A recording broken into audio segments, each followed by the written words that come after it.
العنوان اللي تملي بنريحهم.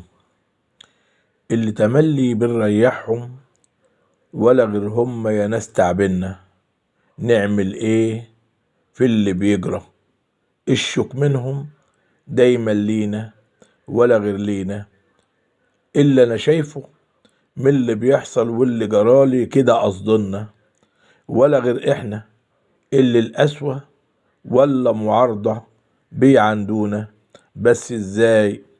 كل الورد كان بايديا، من جوايا فرح الدنيا ليهم هم، ولا في طريقهم عايش شوك ولا احزان. عمر ما كان مش جوايا، ولا بتمنى غير سعادتهم، املي راحتهم.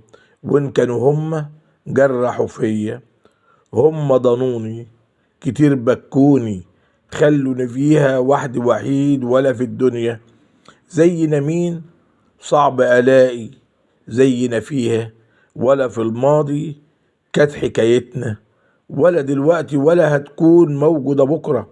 ولا في السيرة ولا في تاريخنا، ولا في أديب ولا قصاص ولا في مؤرخ مكتوب عنده. ولا هيجينا ايه هنقول؟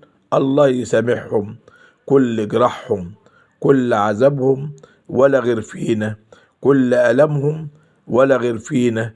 اعملنا لهم ولا تقدير شايف عنينا، ولا حسينا بحب قلوبهم، ولا أرواحهم غير مع غيرنا. اللي بيدي وحب يا ناس من جواه بقلبه وروحه، وده معدنا.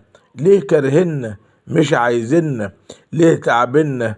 ليه جرحنا ولا ألمنا بتريحهم؟ طروا الفرصة جاتش ياخدوه، ولا في ايه ما قالوش لينا؟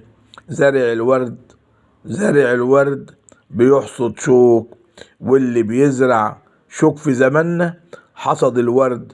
بس ده ليه؟ انا مش عارف كل ده ليه. ايه اللي جرالنا؟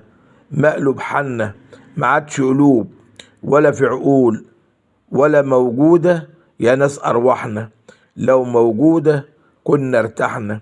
النار جنة ازاي معرفش جوه ديارنا، والناس دول خلوا الجنة نار في الدنيا، وده مزعلنا وفيها ألمنا.